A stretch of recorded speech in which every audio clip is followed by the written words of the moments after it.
Cumberland traffic, Coastline 4041, uniform, departing 11, glider and Regardless of your age, who you are or where you come from, as long as you set your mind to something and you're really passionate about it, you can achieve anything.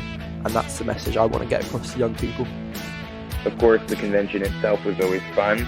You get to look at the best new, prettiest gliders and talk gliders with everyone again. It can be a long winter for some of us, and it's kind of the beginning of the soaring season. This is Soaring the Sky, a glider pilot's podcast, coming to you from the Mid-Atlantic region here in the United States, and bringing you great soaring content from glider pilots all over the globe.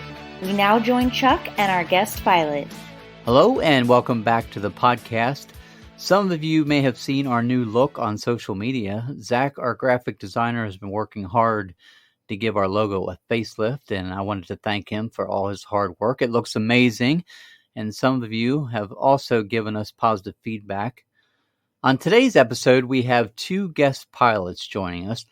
First, we will talk to Jack Jenner Hall, who is Britain's youngest pilot, and get an update from him. He is now 16, and he has done so much since we last talked. We'll be chatting about aerobatic training, cross-country flying, and he's also going to share with us his first landout story.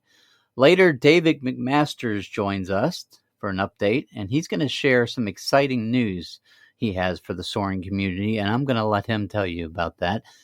All that right now here on episode 139 of Soaring the Sky. Hello, Jack. Welcome back to the podcast. Hello. Yeah, it's good to be back. Yeah, it's great to have you. It's been a little while since we chatted. You got a lot going on. You've been very busy. Yeah, to say the least, really. Annoyingly, it's especially this year, it's meant that I haven't really had time for gliding. I've only been up in the glider about 3 times this year. But yeah, all this busyness has come out from very good opportunities, and it's bringing a lot of really good opportunities too. Yeah, like you're one of the ambassadors of aviation by the Department of Transport, right?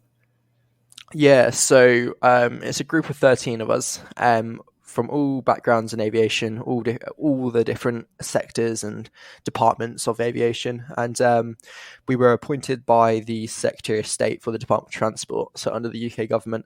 And our job is to promote aviation as a sector, as a hobby, as a passion. On a professional front, we want to help show that it's not just about pilots and cabin crew. There's so many more opportunities and so many more sectors. And I see aviation, the sector of it, as like an umbrella. And underneath the umbrella, there's every and any single job role you can think of would fit into the aviation sector and industry. We come from all different backgrounds. So like myself, I became the UK's youngest pilot. I fly gliders. Then there's people who have been ex-airline captains, current airline captains. We've got quite a few aerospace engineers. We've got someone who's the head of NATS, which is the National Air Traffic Service for England. And then we've got someone who also flies drones for the police and help crack down on crimes using drones, which is really cool. One of the things I want to get out of it is I want to help show that regardless of your age, who you are or where you come from, as long as you set your mind to something and you're really passionate about it, you can achieve anything.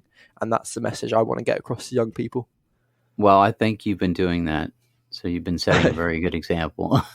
Yeah. And speaking of that, we were talking earlier, and you organized and helped promote a weekend of aerobatic training for young people. Tell us about that. Yeah, so I can't take all the credit for it. I'll mention Tom Benson from a club just down south of us. He's done 2 very good junior weekends now. I've helped organise this one, because it's aerobatics and it was at my club. It was a really good weekend. We had someone called Guy Westgate, who is like the guy for aerobatics in England.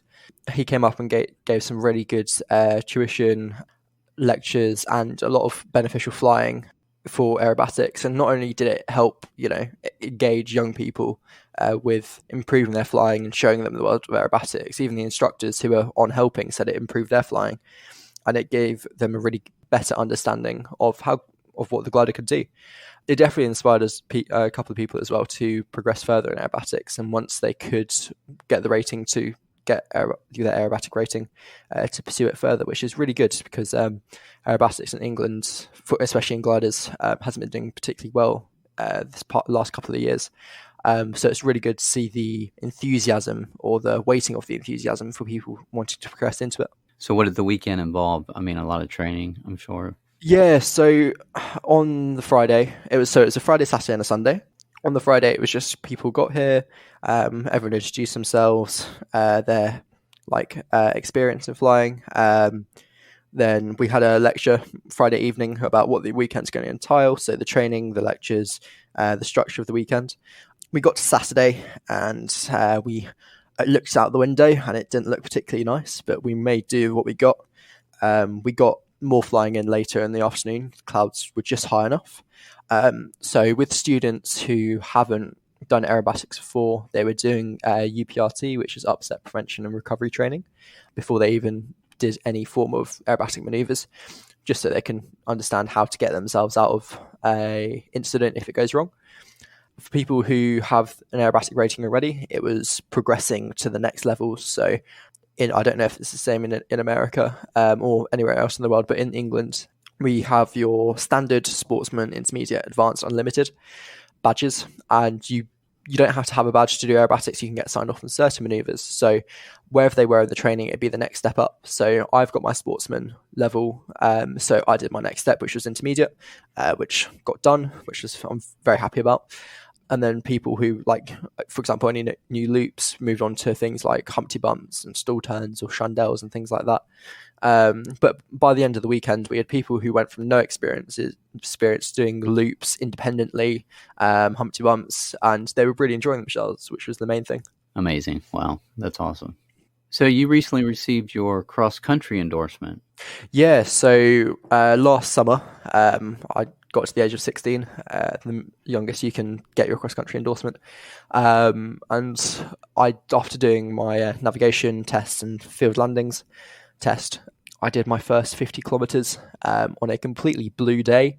I was very timid of seeing the airfield disappear, so my 50 kilometers took just over 3 hours with a very low score of 35 kph, but it was a blue day, was my excuse.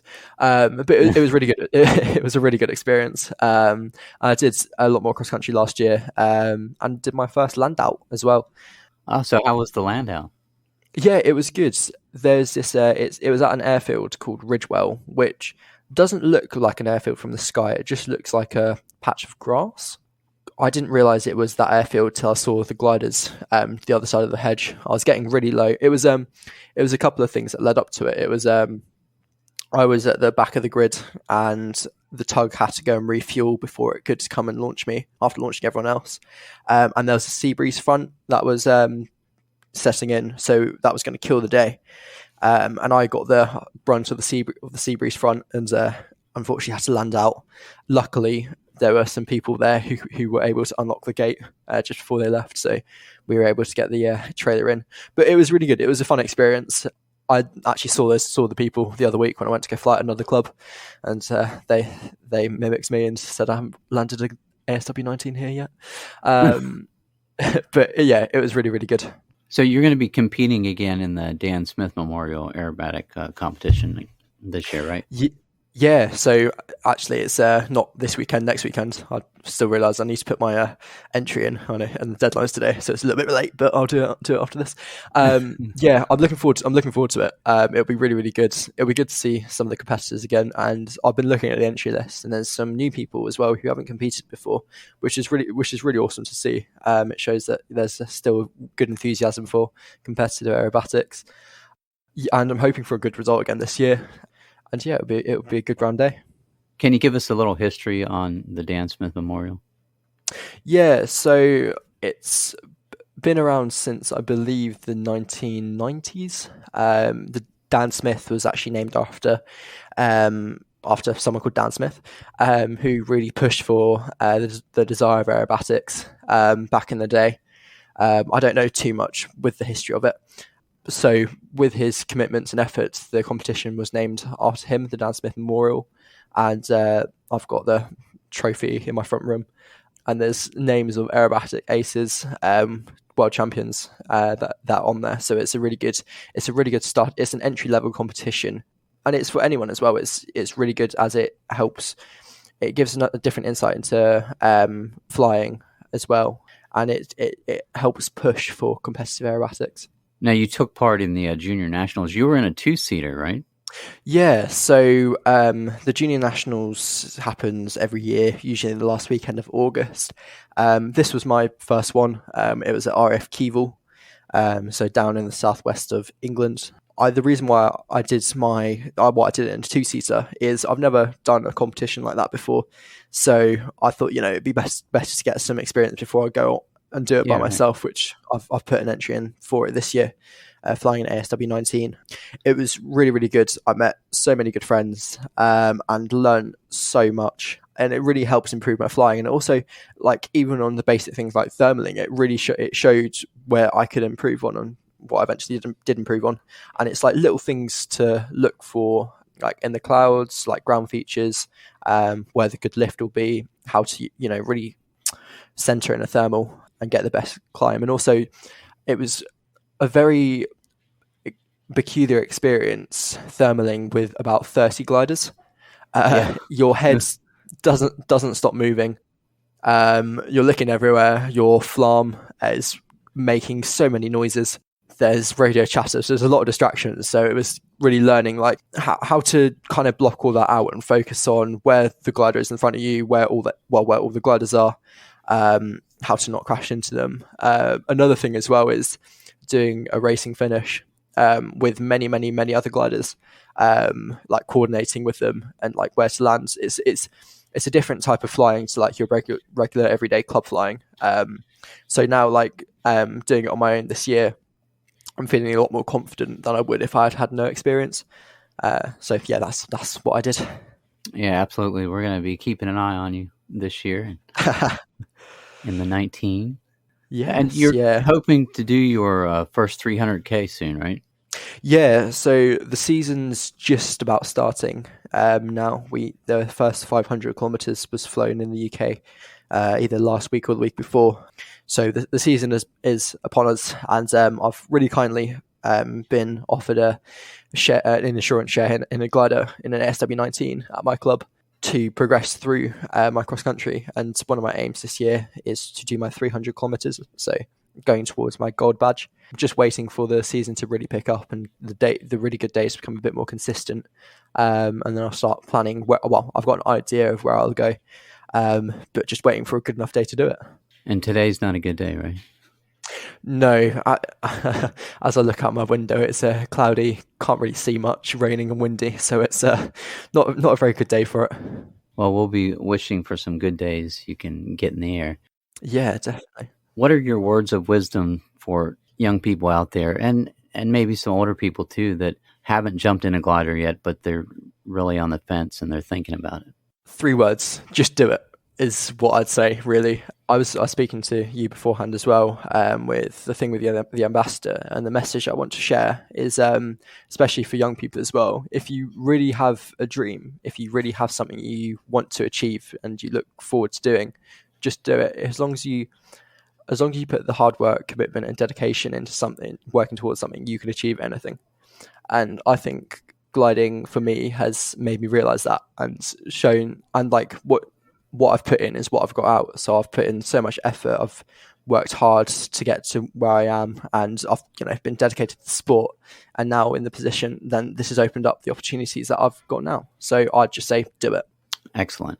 Jack, we're going to be watching you, and we're going to be rooting for you, and we'll definitely have you back on the podcast to see how it's going. Yeah, that'd be awesome. Thank you. Hi, it's Laura from episode 128, and you're listening to Soaring the Sky, a glider pilot's podcast. Wings and Wheels has been serving the soaring and sport aviation community for over 30 years. They hands down have the largest and most comprehensive inventory of sailplane and soaring supplies in North America, and they ship globally. Nearly everything you'll find on their site is in stock and ready for same-day shipping. Wings and Wheels is the exclusive American representative for HPH sailplanes. Be sure to check out the Twin Shark, their latest launch. They're also now the exclusive distributor in North America for the new Just Soaring Glider Sim Pro. The team has thousands of hours of flying experience in gliders and airplanes. Staffed by Adam, Kelly, Laura, and Sean. A friendly voice will answer when you call or email them. Check them out at wingsandwheels.com. David, welcome back to Soaring the Sky. Yeah, thanks for having me, Chuck. It's good to be back. Absolutely. And, for those that have not heard your aviation story, they can check out episode 128. That's the last time we talked to you. I think that's titled Soaring in the Junior Worlds. One of the main reasons why I have you back on the show is because in our past conversation, you had talked about team flying and how here in the United States, we really don't focus on that like a lot of other countries do. And from what I understand, your goal was to help build that so we could be more competitive in future world competitions. How is that progressing? Well, you're absolutely right, Chuck. That's my goal is ultimately to build a better U.S. team. How I think we can do that is by creating a competitive outlet for team flying. And since I was last on, I've been kind of busy with that. I've got permission from Harris Hill Soaring up in Elmira, New York, to host the first, as far as I'm aware, the first ever team flying contest. Awesome. Good to hear. Yeah. It was met with some cautious optimism at first, right, as any sort of experiment would be. Yeah. But the gist is we'll have teams of 2 with open communications, and at the end of each flight, your team will be averaged together for one score, and that is what will be the final score. Okay, nice. And the goal is to provide some sort of motivation to stick with your teammate. Right. So that's a quick rundown of how the contest is going to go. But yeah, so that's kind of my attempt on trying to get some people as energized and stoked about team flying as I am. Yeah, very cool. That is an endeavor, but that's good to see, taking the initiative and trying to get something rolling. Yeah, you had been in the junior worlds, and that really, I guess, opened your eyes up from what we were talking about. Oh yeah, big time. Absolutely. It was like I was racing in a different sport.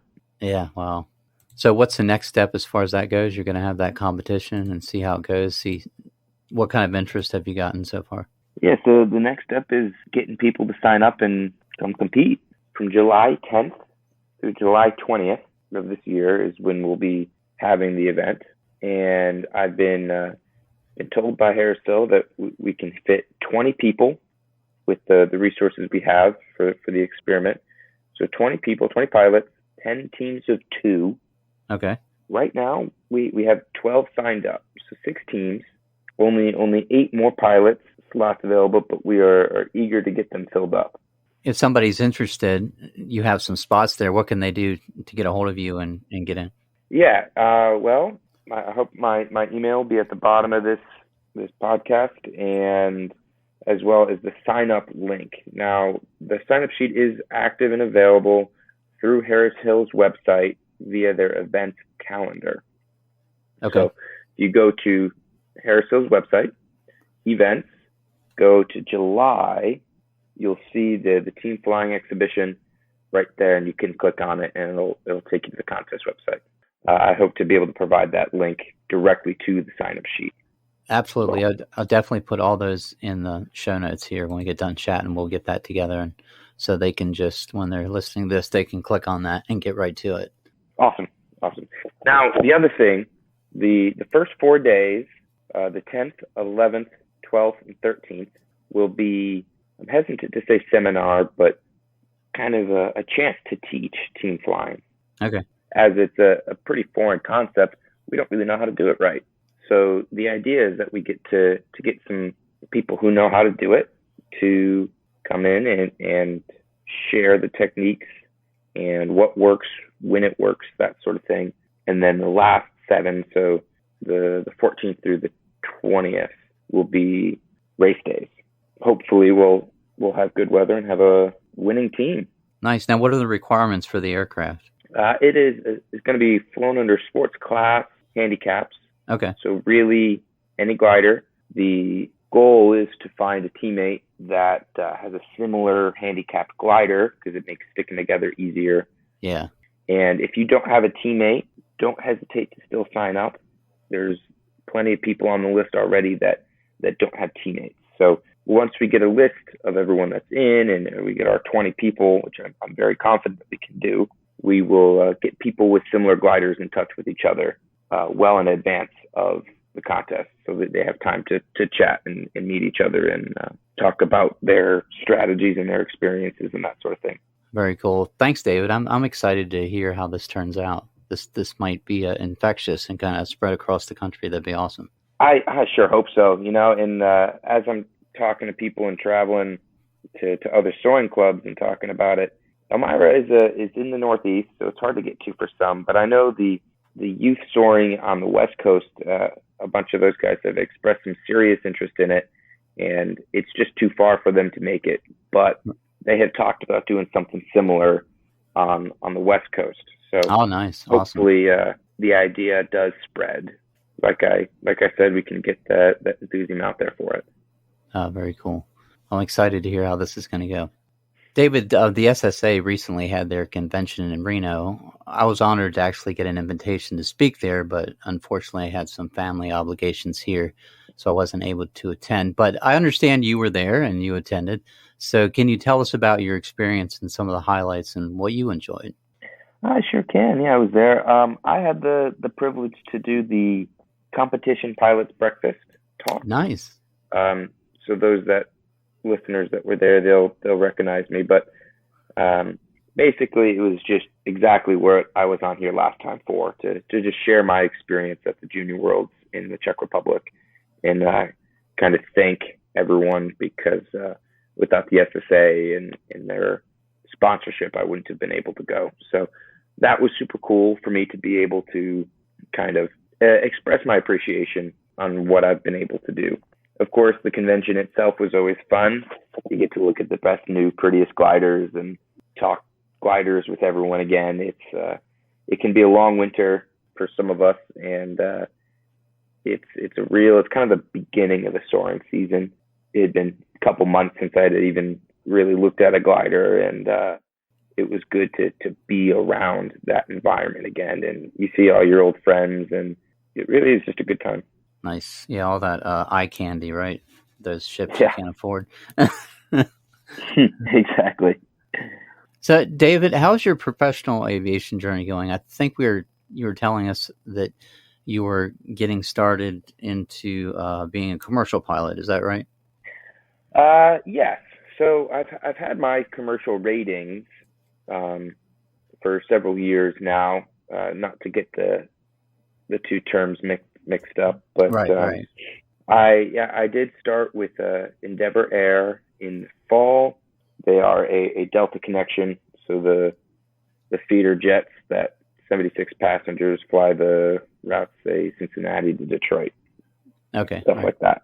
I started with them in September and spent a couple months going through their training program and got my ATP certificate. Oh, congratulations!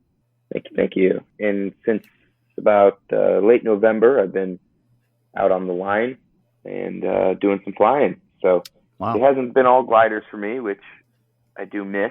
But with the season coming up, I'm excited to get back in my ship. So what are you flying there? The CRJ 700 and CRJ 900, the dual rated. Oh, okay, nice. So we are well into spring here in many parts of the world, of course, and that means a lot of pilots are jumping back into the cockpit after a few months, of course, of little or no flying at all. And as you know, we try to focus part of the podcast here on safety. What do you do if you haven't been in the air for a while to make sure you have a safe transition and really just, a fun, successful soaring season? Well, the best thing to do is fly with an instructor or a competent, not necessarily an instructor, just a competent rated pilot. If you yourself are feeling nervous about it, obviously we have to get our 3 takeoffs and landings and get current before we can really exercise any of our privileges. But definitely I'd say make sure that your first couple flights back for the season are not on marginal weather days, that they are well within your limits, personal limits, and just ease back into it. And if that means for you flying with an instructor, then fly with an instructor. If that means for you just taking a couple weekends and staying around the pattern, staying around the flagpole, and that's what that means. Knowing your own personal limits and not pushing yourself too hard is the best advice I can give. Nice, thank you. Well, David, we're going to be keeping an eye on this competition up there in Elmira, and definitely excited to see how that all turns out. And like I said, hopefully that will spread and we'll get some cool stuff going on. Yeah, good. I hope there are lots of eyes on it. I think aside from all the eye candy at the convention, that was one of the best things I got to do, was go and spread the word about this idea there. I didn't have the sign-up sheet ready, but at that time, but I think there's going to be a lot of eyes, a lot of people, especially from the U.S. teams, are very interested and curious about the idea. So now it's just a matter of going out there and executing the game plan. We'll see how it goes. All right. Well, thanks for jumping back on the podcast again. Always nice to talk to you. It's my pleasure. And I'm sure we'll get an update as it gets closer. Absolutely, yeah. Hopefully, Harrisville's website will be kept pretty up to date with the important goings-ons about the contest. All right, good deal. Thanks again, David. All right, you're welcome, Chuck. If you would like to say hi and let us know where you are enjoying the podcast, we would love to hear from you. If you are a glider pilot and want to share your aviation journey, contact us at chuck@soaringthesky.com or send us a message on our website at soaringthesky.com and Chuck will get in touch with you. We hope you join us next time for another soaring adventure here on Soaring the Sky, a Glider Pilots podcast. Soaring the Sky is written and produced by Chuck Fulton. Original music for the podcast was written and produced by Kim Spangler. Graphic design for the podcast was created by Zachary Fulton. Voiceover work was done by Michelle Perez.